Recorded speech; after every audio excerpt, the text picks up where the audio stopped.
When are we going to stop putting up with the idiots in this country and just say, it's mandatory to get vaccinated? Fuck them, fuck their freedom. I want my freedom to live. Look, I believe there should be a distinction between those who are vaccinated and those who are unvaccinated, and people who are vaccinated should be able to enjoy greater freedom to travel and greater freedom from restrictions. It will be a requirement of work for all staff at all schools. If you do not have your second dose by the 29th of November, you cannot attend school. We've made vaccinations free, safe, and convenient.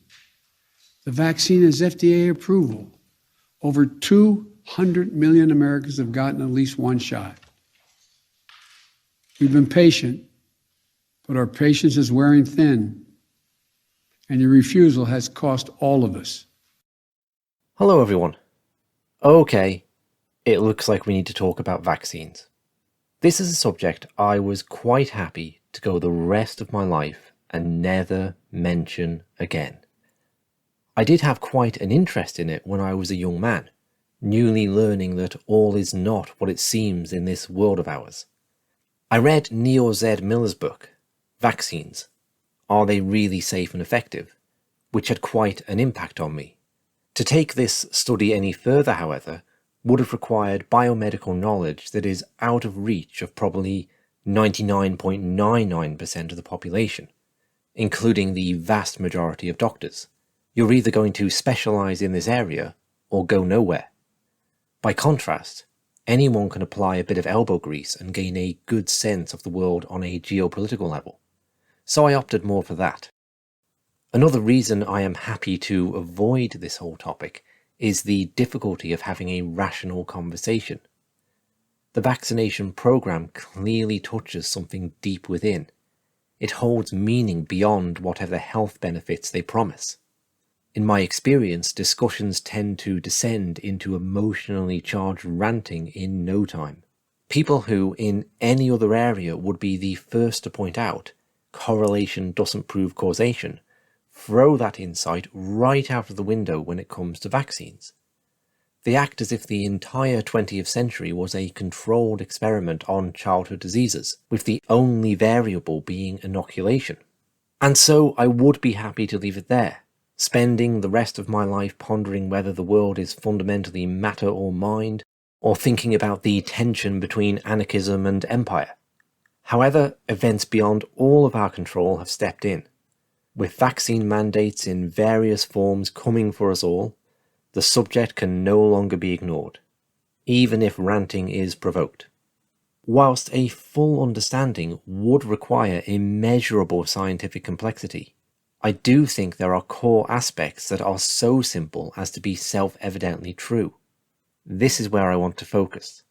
To do so, I've recently been reading the book Dissolving Illusions: Disease, Vaccines, and the Forgotten History by Dr. Suzanne Humphries and Roman Bystrianyk. Dr. Humphries is a nephrologist, a kidney specialist. Her questioning of the vaccine program arises from her clinical experience. Rather than me telling you about it, I'll play some clips from an extensive series of interviews she gave to Bonnie Faulkner on the Guns and Butter radio show in 2015. In 2009, I had been giving vaccines to my adult kidney patients. I'd been giving them hepatitis B vaccine per dialysis protocol because their blood products are everywhere. You know, blood is always squirting and spilling. And so, hey, it seemed like a good idea to me to not for people to get hepatitis B. I got my series of hepatitis B vaccines. I was giving flu shots per dialysis protocol in 2009. And then that was the year where there were two separate flu shots. And there was the H1N1 shot that was separate from the seasonal shot. So a lot of people basically got a double dose of the influenza vaccine that year. And I suspect that that's why that year is highlighted and why I saw the problems that I saw. And so there were a few patients that came into the hospital. They were started, I work in a partnership with several other physicians who evaluated these people, worked them up, put them on dialysis. And when I came to round on them, they said to me, I was fine until I had that vaccine. And I said, what? What are you talking about? And so I looked up their kidney history, and they had had normal kidneys in December of of 2000, and it was probably 2008 actually. And then by January 2009, they're sitting there on dialysis with a catheter in their neck, shrugging, "What happened to me?" And all the notes in the medical chart said, no cause determined for kidney failure. You always look through medications first. As a nephrologist, you'll almost always find an appropriately prescribed drug that's shut the kidneys down, often temporarily, sometimes permanently. And there was nothing to imply. We asked about toxins. We did ultrasound of the kidneys. They weren't shrunken. They weren't blown up. And so everyone just kind of shrugged. There was no urine to even do a test on because they weren't making urine. And by the time I rounded, I looked at it and I thought, well, the patient's telling me it was the vaccine.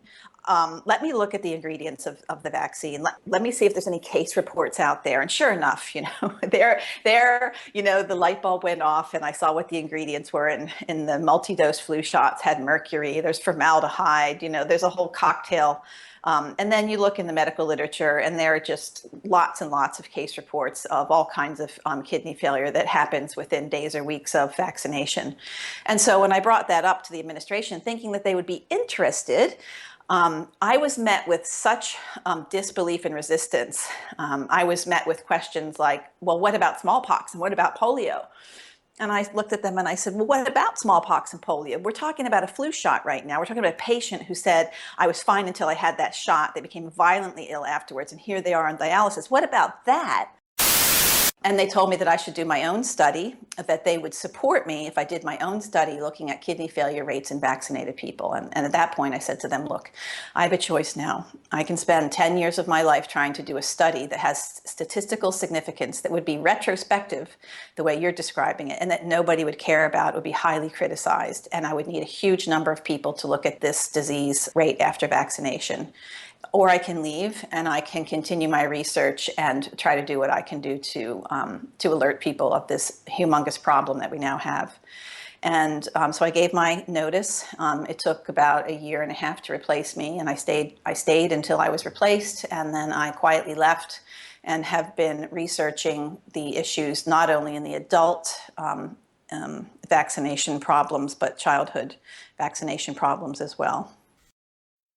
Okay. Let's look at the core of Suzanne Humphries and Roman Bystryanyk's case. These are the aspects which I think are self-evidently true. The reason I found information critical of the vaccination program so shocking when I first encountered it was that it so totally conflicted with the societal message about vaccines passed on through the schooling system.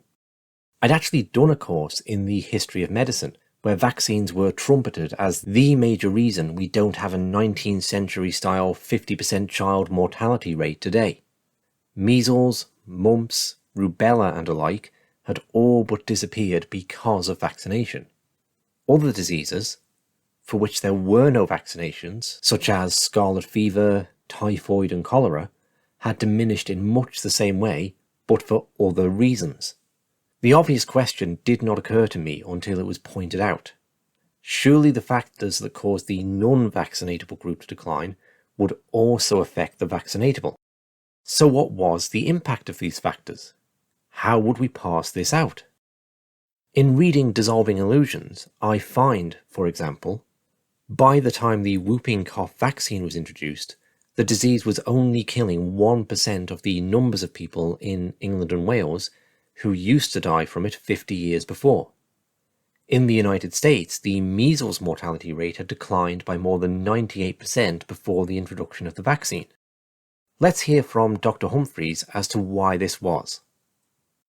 I've written a book called Dissolving Illusions, Disease, Vaccines, and the Forgotten History, which is co-authored with Roman Bystrianyk. And what that book shows is the mortality rates from the common diseases that we're told that we were all saved from by vaccines.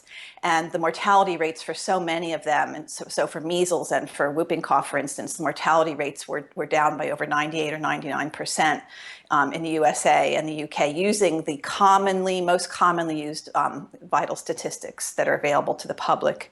So Roman made these graphs just to depict the death rates and how the death rates were down before the vaccines, and that the vaccines actually had probably very little. I'm not going to say nothing, but almost minuscule help to do with that further declining about 0.3% in mortality after the invention of the vaccines.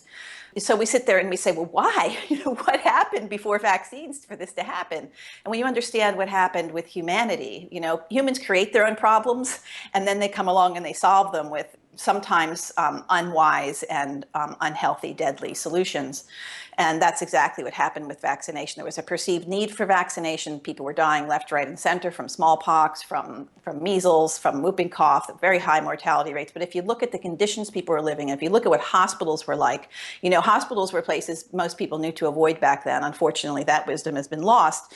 But most people knew to avoid them because their babies were getting eaten by rats when they went into a hospital. So it was a dangerous place to be. There were infectious disease hospitals, which was a really good idea back then, because they separated the infectious diseases. And so we go through and talk about what happened, the Land Enclosure Acts in England, where people were living happily and healthfully out in the countryside, and all of a sudden the landowners said, you can't live here anymore. Everybody was swept into the city, and there wasn't the accommodations for them. And so they lived in squalor that you and I can't even imagine. Maybe if you go to the worst places in India now, you could imagine, but you and I, most people, I should say, I don't want to assume anything, but most of us can't imagine the conditions that people were living in then. It's simply illegal to live that way in the USA today.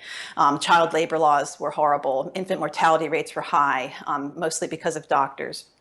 And so children were living off of sausage made from sawdust and rotten meat. It was really bad. They were drinking sewage. So once that part of society was improved, we saw a vast improvement in the death rate from diseases. We saw, in some cases, a decrease in the incidence of diseases. But in diseases like measles, we didn't really see much of a decline in incidence. Measles continued. And so the only thing the measles vaccine really did was it decreased the transmission of measles in the population. But it did something that really did us no favors, which was that it took measles out of the population that handles it best, the 2 to 15-year-olds, and it put it into the population at a lower rate that doesn't handle as well, which is the young babies and the older people. So that's kind of a really quick synopsis. I'll skip over the sections of the book dedicated to smallpox. They are extensive and I really would recommend reading them. I'm going to focus instead on Dr. Humphries' research into the polio vaccine and how the rise of polio cases corresponded with an increase in toxins in the environment. When I started my investigation into polio, I knew nothing. I knew what every other doctor knows, which is that polio was eradicated, that Jonas Salk created one vaccine and Albert Sabin created the other, and that we no longer have it in America thanks to those vaccines. Well, what I found out was that poliomyelitis is a term that really just means inflammation of the gray matter of the spinal cord, which is just one area inside the spinal cord, and it doesn't really indicate what caused it. Now, there is a such thing as a polio virus, and I was really surprised when I went to the Centers for Disease Control and Prevention website and found out that if we infected 100 people with polio virus, that 95% of them would be completely asymptomatic, and that approximately 4% of them would maybe have some minor symptoms and a stiff neck, and that there might be some paralysis in less than 1%, and that the majority of that 1%, that their paralysis would recover within 60 days. And I thought, wow, that's really interesting. So polio actually isn't the killer virus that we all thought it was, especially when we look at these pictures of these poor kids in the iron lungs and in their casts. And then I learned more about this organization called the National Foundation for Infantile Paralysis and the March of Dimes. And I found out that, those nice little jars that you see at the countertop when you're shopping for the March of Dimes, it really doesn't stem from what I believe is a benevolent mindset. The history of polio is very dark, it's very strange, and it really began the beginning of the vaccine religion in the United States, as far as I'm concerned, because once the public supported the polio campaign, all vaccines kind of followed, and people now think, oh, wow, you think of the polio vaccine, even if you're anti-vaccination, you still want to give your kid the polio vaccine because you don't want them to get polio. And that's one of the reasons I went so deep into polio, because it was one of the vaccines that people still held on to. And I thought, well, let me see what really went on there with polio. And it turned out that poliomyelitis, actually, we know today, and this is not, fringe quack, out there kind of thinking. This is conventional medical literature, supports the truth that there were many underlying causes of poliomyelitis, and it was actually the minority that were caused by a polio virus.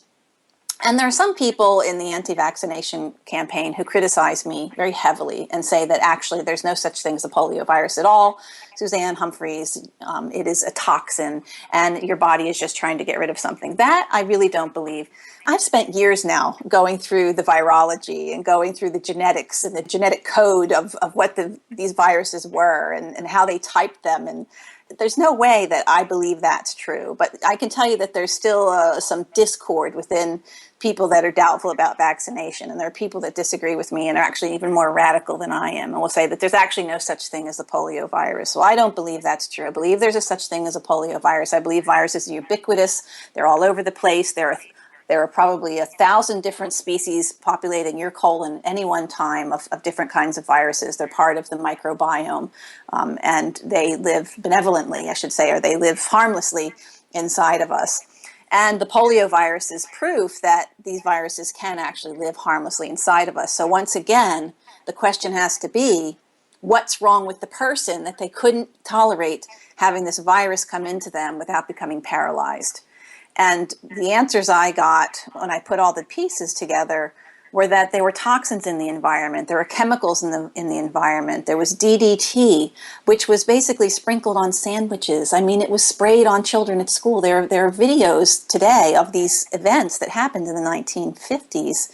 Military was sprayed up, down, and sideways in their pants, in their head, in their hats, and then they were sent off to battle. And we describe this in about a 70-page polio chapter in our book. And even if you just look at arsenic, I mean, the story of arsenic is just so crazy. I mean, there was a drug called triparsamide in 1939 marketed by Merck through Rockefeller. And they were giving up to 100 injections of arsenic to people who had syphilis. And they were rubbing mercurials on their skin. They were smoking arsenic. These toxins were just everywhere. And so these toxins alone, if you look at the pharmacology and the toxicology, you find that these toxins are capable of causing all the same symptoms as poliomyelitis, including the same histological changes in the spinal cord that polio virus can cause. My take on it is that these chemicals trashed the bowel microbiome. And we know that they're very toxic to the bowel. If you have arsenic poisoning, I've witnessed, it was actually a church poisoning up in Maine when I was on call. And there were upwards of 20 people that came in after just a tiny bit of arsenic was swallowed in the coffee. These people were so violently sick. They were vomiting. They were having massive diarrhea. The gastrointestinal system is very much disrupted by these toxins, as well as DDT. So when that happens, an otherwise benign enterovirus has the ability to get into your nervous system, get into your body, into your bloodstream and your nervous system, and to wreak havoc. And that's really what I believe, how this all kind of fits together. And so we had this, media hype in the 1950s that there was this terrible virus going around paralyzing people. And even stranger to me was that there was an event in 1916 where there was an escape virus out of the Rockefeller labs in New York City, and the mortality rate from that escape virus was 25%. Well, that set the stage for America to really embrace this anti-polio campaign and to support the March of Dimes, donating dimes, which added up to millions and millions of dollars to get this vaccine on track. The scientists that disagreed with how it was done were fired, and that's also very well documented in our book. So eventually they had a very agreeable scientific group who got together and produced this vaccine, which the first year that it was out, we know was a disaster. It paralyzed hundreds of people, and those are just the ones that were accepted and reported by the public health department. Another aspect we can take to be self-evidently true is around the redefinition of diseases. If what it means to have a disease is changed, in terms of length or severity of symptoms, for example, then obviously we can no longer plot a simple line graph showing how the disease has declined over time. This is also true if the numbers needed to constitute a pandemic are changed. Has this been the case? Dr. Humphries' extensive focus on the polio vaccine demonstrated these factors were indeed at play. So the story of polio, I could really just go on and on and on, but let me just fast forward now to we have the vaccine, and all of a sudden they decided that the numbers weren't working out as well as they should have been. So they changed the diagnostic criteria of polio, and they changed it so that in 1955, the year that the mass vaccination initiation, 2 exams of any one patient, 60 days apart, had to show paralysis, where in the past, you only had to have 2 exams within 24 hours. So what they did, because paralysis had actually increased 50% from 1957 to 1958 and 80% from 1958 to 1959, these new definitions helped to hide the fact that in the era of vaccination, they were seeing actually more paralysis. So they redefined polio, and in that redefining, they were basically reporting a new disease, which was paralytic poliomyelitis with a longer lasting paralysis. And so the decline in polio diagnosis would have happened whether they had a vaccine or not, because they changed how they labeled something polio and who could actually call it polio. They also redefined what a polio epidemic was. It used to be that 20 out of 100,000 in the population was considered an epidemic, but they moved that up to 35 in 100,000 per year after the Salk vaccine was released. So between that and changing the length of paralysis from 24 hours to 60 days, and also any polio that occurred within 30 days of vaccination was not logged as vaccine-induced, but as pre-existing poliomyelitis. So this ignored the vaccine failures and vaccine-induced cases. So all of these manipulations eliminated a large portion of what was probably non-paralytic polio. So that's just another part of the story that's really interesting. And then if we go to 1958, there was a big polio epidemic in Michigan. And somebody decided to let's see which of these cases that were labeled as poliomyelitis because they had paralysis and all the other symptoms actually manifested poliovirus either in their stool or in their blood. And what they found is they got 869 stool specimens, and they found there was no virus in 401 of them. There was poliovirus in 292, and there were other viruses in the rest. Really interesting, isn't it? I mean, basically just slightly over 1/4 of all these cases actually had poliovirus. Then they looked at antibody changes in blood tests. And if you're infected with polio in the bloodstream, you should see a rise in certain antibodies. So they looked at 191 of these patients, and they found there was no antibody change in 123 of them, that there was evidence of poliovirus in 48 of them, and other viruses in the rest. So again, only around 1/4 of these people actually had poliovirus. So to summarize, we had problems with the diagnosis, we had problems that there were other things that were causing polio, and we had problems with relabeling later after the vaccine came out in order to elevate and support a vaccine that was actually causing more paralysis in that year than the wild virus caused.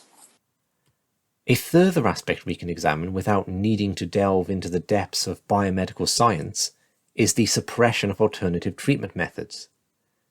Dr. Humphries does this by discussing the work of Sister Elizabeth Kenny, who pioneered the use of physical therapy for victims of what we would think of as polio.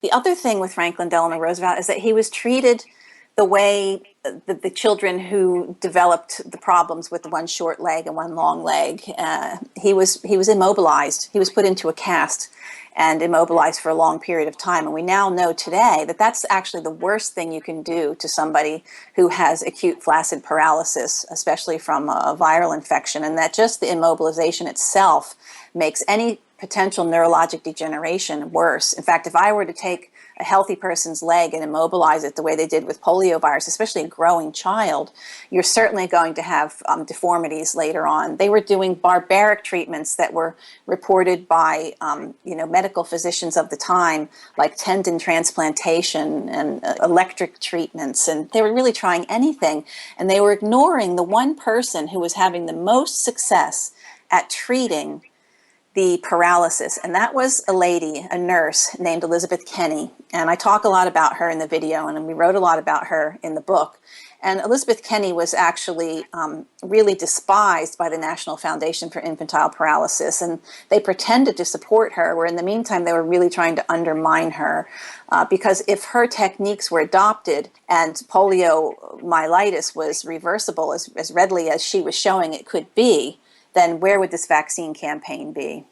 And that might sound like a crazy conspiracy theory, but you can go ahead and read the history books yourself. You can read her autobiography. You can read about what doctors in Minnesota were saying about her and doctors all around the world, how they were comparing what she was able to do to what the orthopedic surgeons could do. And they first allowed her only to treat the leftovers that the orthopedic surgeons had already messed up really badly and they had pretty much given up on. And she would actually bring a lot of these kids back to some semblance of functionality. And then she was finally able to treat freshly diagnosed poliomyelitis. And she was actually able to keep people out of iron lungs. And so her technique was actually very highly successful. And it's really a shame that it's been forgotten. And when you mention the third world today, what you will see is where this vaccine is being promoted, how they're treating poliomyelitis today is just the wrong way that they were treating it in the old days. They're not using Sister Elizabeth Kenny's methods. They're using the methods that didn't work before, which is immobilization and casting of these contracted limbs. Her analysis was completely different from what the orthopedics analysis was. They were basically saying that everything was paralyzed, and she was saying no, there was a real problem with spasm. I mean, you know how you have opposing muscles. Say, take your arm, you have your bicep, which you can do a curl with, and then there are muscles on the other side which pull your arm down again.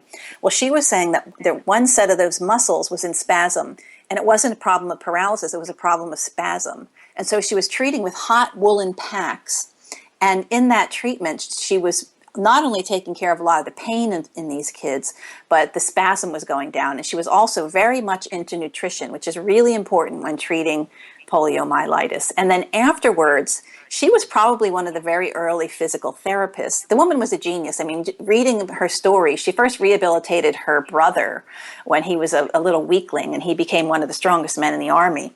But she was an inventor, and she had a very good mechanical mind.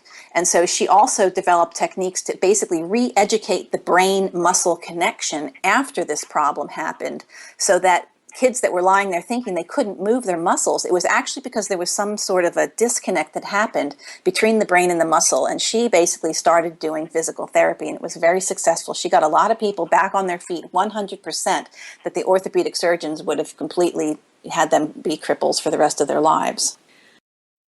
Returning to my opening comments regarding the difficulty of having a rational conversation about vaccination, I do wonder, why is this? What is it about vaccines that provokes such strong feelings? What I'm about to say has nothing to do with the work of Dr. Humphries. These are thoughts I've been harbouring for the past 20 years since first encountering the ferocity of this debate. In some ways, this ferocity can be rationalised away, justified.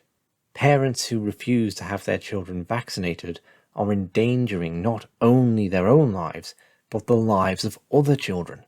If this is the case, why shouldn't society scorn them in the harshest possible terms? The rage doesn't carry over, however, to parents who send their children to school with sugary snacks, damaging both their health and encouraging others into bad eating habits. I'm sure we could come up with lots of examples of comparable risks not causing the same offence. It seems something deeper is going on with vaccines. It's almost as if, irrespective of any medical benefits, vaccines also possess another role. They have come to take on some religious function in our post-Christian society, like a baptism or confirmation into a particular worldview, a church of pseudoscientific materialism. To accept the vaccine is to accept entrance into this church. To reject it is to reject the authority of its teachings and priesthood. How arrogant! Acceptance of the vaccine implies intelligence. You understand statistics. Whereas rejection of it, being anti-vax, means to be swayed by feelings over facts. To reject science itself in favour of what some celebrity is saying. That used to be Jenny McCarthy. Now it seems Nicki Minaj is picking up the mantle. To be outside the church is to be shamed. And that's what I think we are seeing. An inability to hold rational, fact-based discussions due to people suffering shame reactions. I don't want to be associated with being anti-vax. We could additionally say that being knee-jerk anti-vax, in a way that disregards evidence, is also granting a mythological status to vaccines, seeing them as more than medicine. Now they represent a worldview we are proudly rejecting in favour of a vision of being in harmony with nature. It seems to me with this level of mythology clouding our minds, there's no way we can step outside to objectively engage in this discussion. Maybe we all need to examine our feelings about vaccines before attempting. And with mandates coming down, we do need to attempt. I'll leave the final word on that to Dr. Humphries.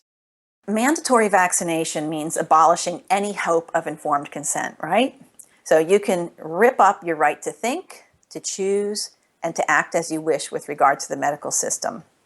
This mentality is already enshrined in concrete when it comes to treatment of children with cancer drugs against parents' wishes. We see this happen all the time. Even a parent who doesn't want an unwarranted antibiotic or even a fever-reducing agent is often treated like a criminal by the medical system. Mandatory vaccination is the logical product of a legalistic, paternalistic mindset which says that everyone who doesn't think like the conditioned lemmings should be forced to comply. If they won't, they should either be put under house arrest, publicly shamed, or hung, drawn in quarters. It's taking on the same sorts of dimension as the Spanish Inquisition. Who would be surprised if the government instituted some sort of system whereby pro-vaccine parents would now rat on parents who didn't vaccinate for a financial reward? I wouldn't be surprised about that. It signals a total failure on the part of the medical profession to first acknowledge that as a system, they cause more annual deaths and disabilities than even the worst infectious diseases ever do, and that people should have the right to decide whether to engage in that system or not. That shouldn't just apply to vaccines, it should apply across the board. So in my opinion, compulsion and mandatory vaccination is one step away from slavery. Thanks for listening, and special thanks to the very excellent Guns and Butter podcast for use of their interviews. I'll link to them and the book Dissolving Illusions below.